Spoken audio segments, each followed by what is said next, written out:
Hey, what's going on, guys? I'm going to talk today about how Philippine President Rodrigo Duterte, he believes that the U.S. failed the Philippines, that the U.S. has not been a good ally to the Philippines. Quite frankly and bluntly, President Duterte, you are wrong.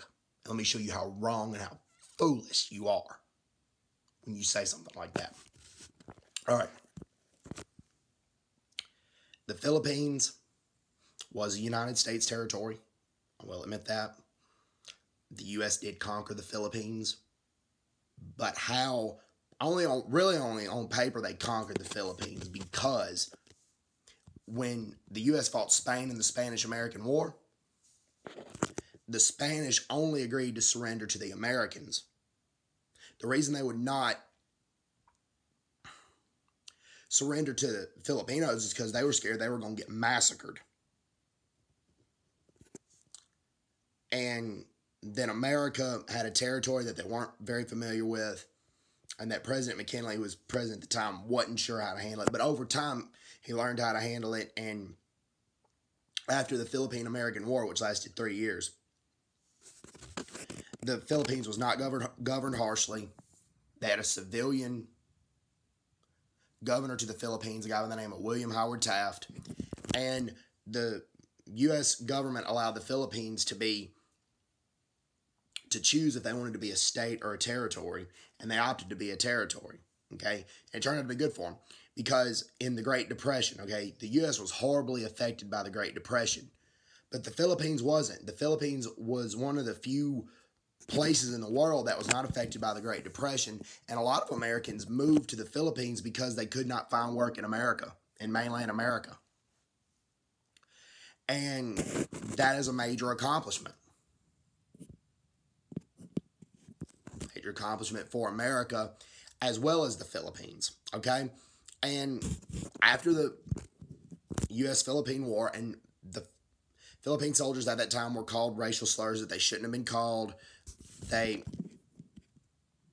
went on. But at the same time, just around 20 years later, a lot of Filipinos served in the U.S. Navy. They were allowed to serve in the U.S. Navy.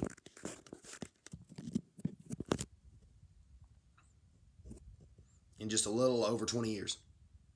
That is a major accomplishment as well. Okay, now let's talk about Japan. Okay, when Japan conquered the Philippines in World War II, they massacred about 1 million Filipinos. And Philippines had 17 million people, 17 million residents, and Japan massacred 1 million of them.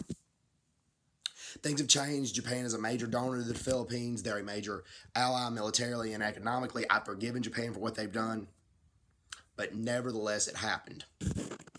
And the U.S. came to the Philippines. General Douglas MacArthur promised the Filipino people, "I shall return." And he lived up to his promise, okay? The Battle of Manila was the site of one of the worst massacres in World War II, done by the Japanese soldiers. When the U.S. soldiers were overrunning Manila and pushing the Japanese soldiers back, the Japanese soldiers raped a lot of the Filipino women, and they were hoping the U.S. soldiers didn't advance too quick so they could have time to rape some of the Filipino women. That happened. Japan also forced some Filipino women into sex slavery. They were called comfort women. As in the history books, it happened. Now, during the occupation, the vast majority of the Filipinos remained loyal to the United States.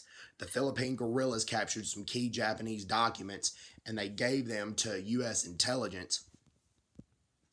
And Americans of Japanese ancestry, Japanese-American linguists, translated the codes and broke the codes, and that led to a major U.S. naval victory in the Battle of the Philippine Sea. That happened.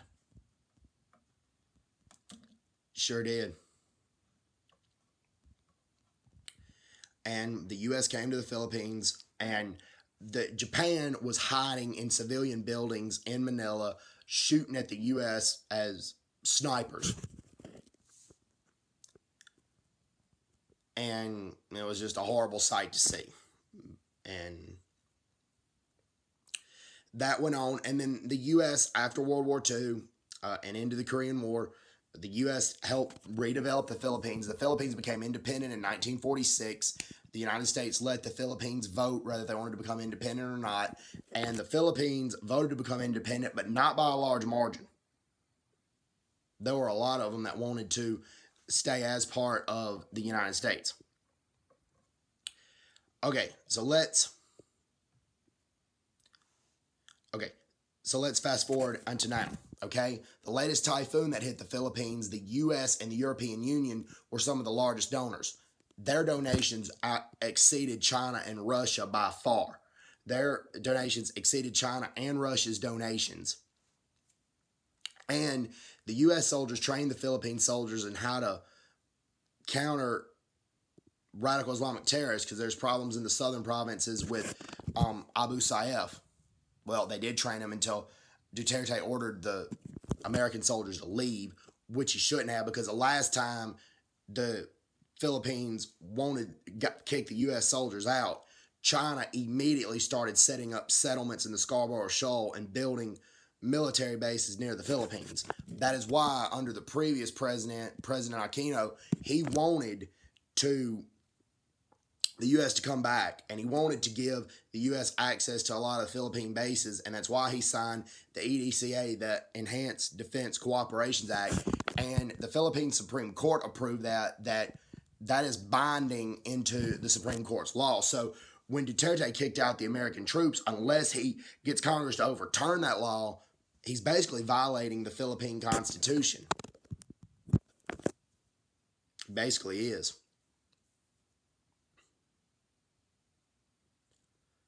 And the reason I know that the joint exercises with the Philippine troops work, that the U.S. helps the Philippine troops, and that they're not a nuisance, is because Duterte's defense secretary, Delfin Lorenzana, he was a captain in the Philippine Army for a while, and he did a lot of joint exercises with the U.S. soldiers, and he has tried to persuade Duterte not to kick out the American soldiers, but that worked to no avail. And probably that's one of the few reasons Duterte got elected. That around 2015, 92% of Filipinos approved of the United States, according to the polls. Well, Duterte appointed a pro-American defense secretary, Delfin Lorenzana, who trained with U.S. soldiers, to make voters think that, no, I'm through being anti-American, or I'm not going to kick the Americans out. Well, he basically lied and manipulated people.